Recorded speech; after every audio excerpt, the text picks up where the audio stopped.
Welcome to Sports Bios, the podcast where we delve into the fascinating lives of athletic icons, and I'm your host, Howard Closewell.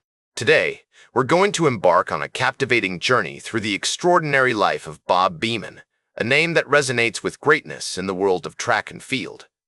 Beamon's remarkable story is one of triumph, perseverance, and the unwavering pursuit of excellence. As we navigate this biographical narrative, get ready to witness the unfolding of a legend. From his humble beginnings in the vibrant cultural landscape of 1940s and 1950s, New York City, to the pinnacle of athletic achievement.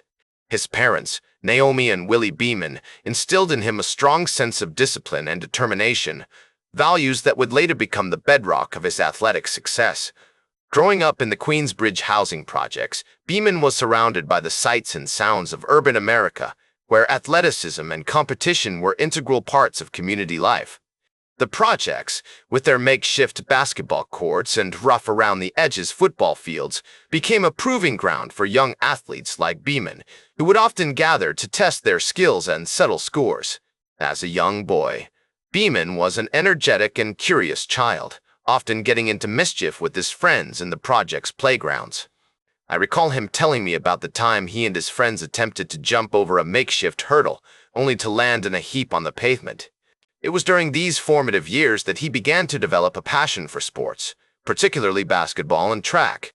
His natural aptitude for athletics was encouraged by his parents, who recognized the importance of physical activity in shaping their son's character.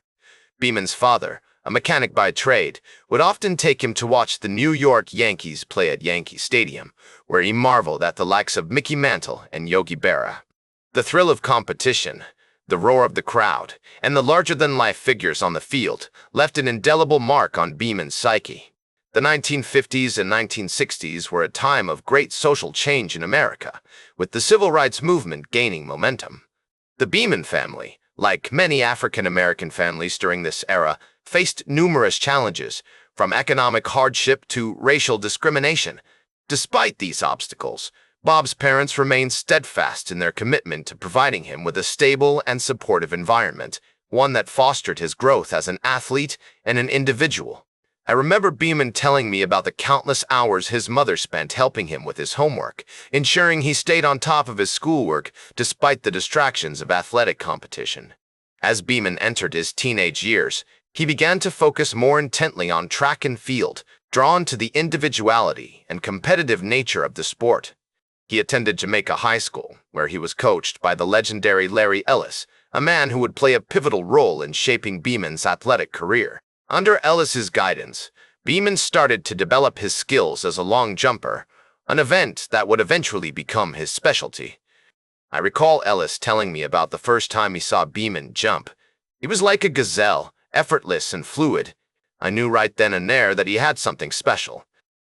The historical context of Beamon's early years is crucial in understanding the person he was to become. The 1960s were a time of great upheaval in America, with the civil rights movement, the Vietnam War, and social unrest dominating the headlines.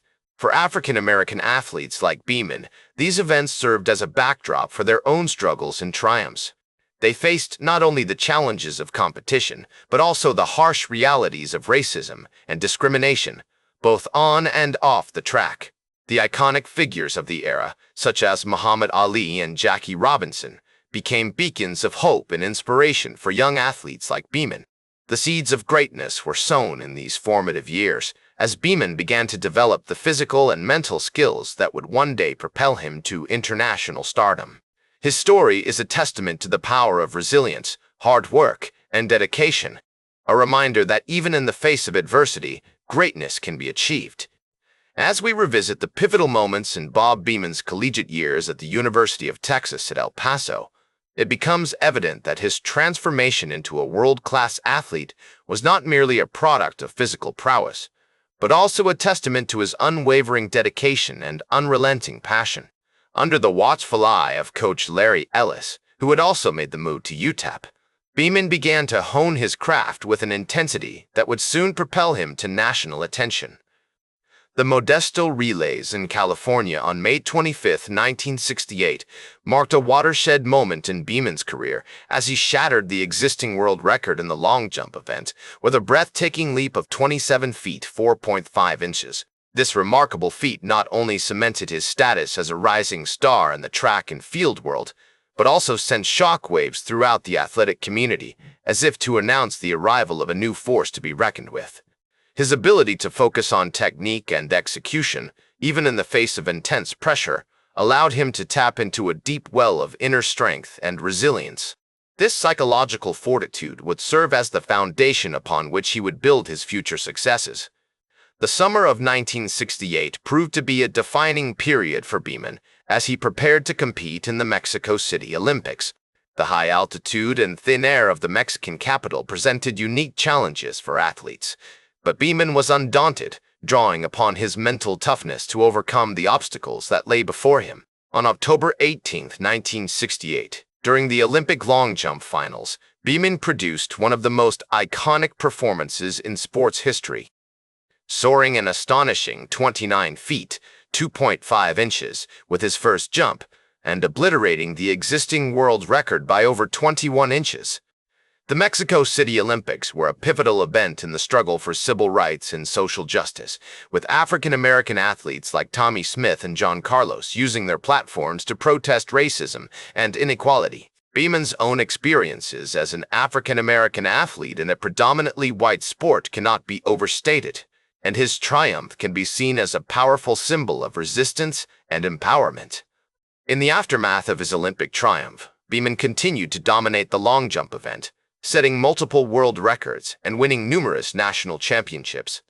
His rivalry with fellow American long jumper Ralph Boston pushed both athletes to new heights, with their on-track battles becoming the stuff of legend. On June 21, 1969, at the AAU Championships in Sacramento, California, Beamon and Boston engaged in an epic duel, with Beamon ultimately emerging victorious thanks to a leap of 27 feet 10.75 inches. Throughout his career, Beamon's impact on the sport extended far beyond his impressive athletic achievements. He played a significant role in popularizing track and field, particularly among African-American youth, who saw him as a powerful symbol of excellence and determination. As Beamon himself noted, "I wanted to show young people that with hard work and perseverance, they could overcome any obstacle and achieve greatness." This message resonated deeply, inspiring a generation of athletes to follow in his footsteps and challenging the status quo of a sport that had long been dominated by white athletes. As we consider the enduring legacy of Bob Beamon, it is essential to examine the ways in which his achievements continue to inspire and empower new generations of athletes. His name has become synonymous with excellence, and his record-breaking performances continue to awe and inspire sports enthusiasts around the world. As Bob Beamon's competitive career drew to a close, like the final act of a Shakespearean drama, he continued to leave an indelible mark on the world of track and field. The curtains may have been closing on his athletic prime, but the spotlight still shone brightly on this towering figure. His later years were marked by a series of honors and recognitions, including his induction into the National Track and Field Hall of Fame in 1977. This prestigious distinction was a testament to his enduring impact on the sport, and it cemented his status as one of the all-time greats. The ceremony itself was a grand affair, with Beamon's fellow athletes and coaches gathering to pay tribute to his remarkable achievements. As the first reflect on that moment, I am reminded of the words of the great poet, Maya Angelou. "You may not control all the events that happen to you, but you can decide not to be reduced by them." Beamon's career was a masterclass in resilience and determination, a testament to the human spirit's capacity to overcome adversity. And as he stood on the podium, basking in the adoration of his peers, it was clear that he had truly earned his place among the pantheon of track and field legends. Despite his retirement from competition, Beamon remains deeply involved in the world of athletics. He went on to become a successful coach and mentor, guiding numerous young athletes and helping them to achieve their full potential. His expertise and experience proved invaluable, and he played a significant role in shaping the next generation of track and field stars. I recall a conversation with one of his former protégés, who spoke about Beamon's unique ability to connect with his athletes on a personal level. He didn't just teach us how to jump, the athlete said. He taught us how to be champions, both on and off the track.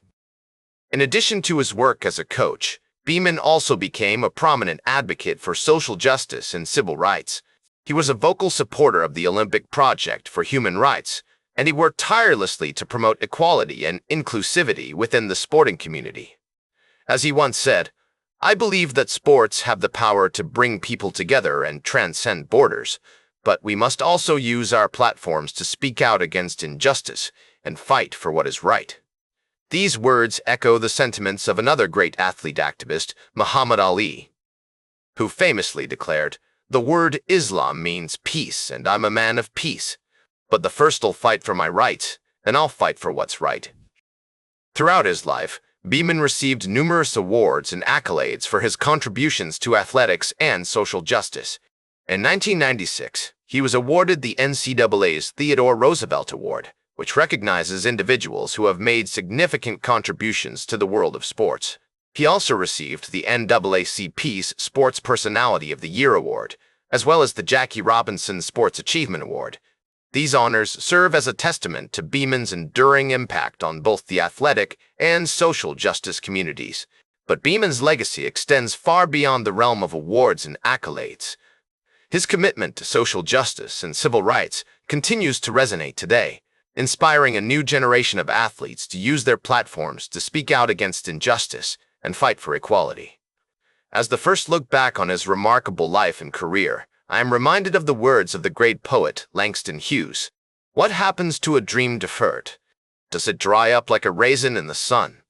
Beamon's story is a powerful reminder that our dreams need not be deferred, that we can rise above adversity and achieve greatness through hard work, determination, and perseverance. Bob Beamon's passing in 2022 was met with an outpouring of tributes from across the athletic community. Athletes and coaches from around the world came together to pay tribute to his remarkable life and legacy. As the first reflect on that moment, I am reminded of the words of the great author, James Baldwin. "The role of the artist is exactly the same as the role of the poet, to illuminate the darkness, to make the invisible visible." Beamon's life was a testament to the power of the human spirit to overcome adversity and achieve greatness. His impact on the world of track and field will be felt for generations to come, inspiring countless young athletes to follow in his footsteps. That's all for today's Sports Bios. Remember to like, share, and subscribe. And until next time, I'm Howard Closewell reminding you to keep shooting for your goals.